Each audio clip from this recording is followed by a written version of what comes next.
ఎలా ఉంది, ఎలా తీసుకున్నారు, దానికి ఎలా ప్రిపేర్ అయ్యారు? That's what I'm saying, kada.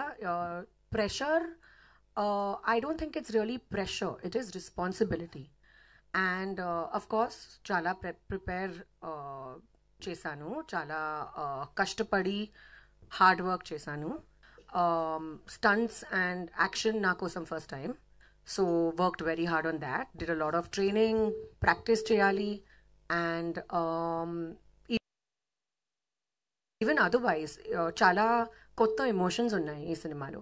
So worked very hard on all of that as well. But like I said, more than pressure, I think pressure the rest of my team is taking. Na kosam responsibility. రీసెంట్గా మీరు mother అయ్యారు, ఫిజికల్గా కూడా ఇప్పుడు action చేశారు, చాలా challenges ఉంటాయి కదా, వాటి కోసం ఎలా ప్రిపేర్ అయ్యారు? బాగుంది కదా, బాగుంది కదా, బాగుంది. Then that's it. కాజల్ గారు హాయ్ అండి. ముందుగా మా వైపు నుంచి మీకు థ్యాంక్స్ అండి, ఎందుకంటే చాలా రోజుల తర్వాత తెలుగు నేర్చుకుని మాట్లాడుతున్నారు తెలుగు ప్రేక్షకుల కోసం. నాకు తెలుగు తెలుసు. ఇప్పుడు నా టీం నాకు confidence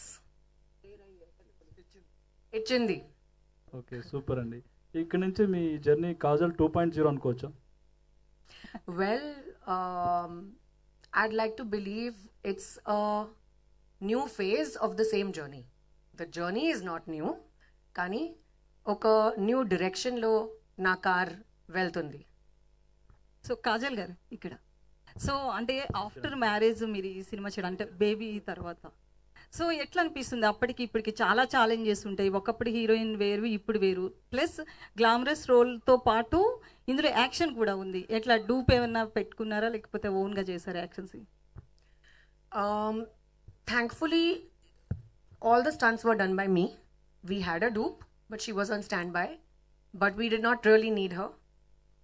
All of us got very excited with the action, and I really, really enjoyed it. Of course, challenges unnai. After a baby, ekwa responsibilities unnai. But I guess you got to do what you got to do. And of course, my job is my priority. It's my love. It's my meditation. It's everything. So అంటే next ఈ movie తర్వాత lady oriented movie వస్తే చేస్తారా, లేదు దానికి same ఏ చిరంజీవి గారు పక్కనో బాలకృష్ణ పక్కన ఒక రోల్ వస్తే రెండిట్లో ఏది సెలెక్ట్ చేసుకుంటారు? టైం ఉంటే రెండు, లేకపోతే డేట్స్ ప్రాపర్గా ప్లాన్ చేయాలి అండ్ రెండు మూవీస్ వదలలేదు. సో డైరెక్టర్ గారు, సో అంటే ఈ కథ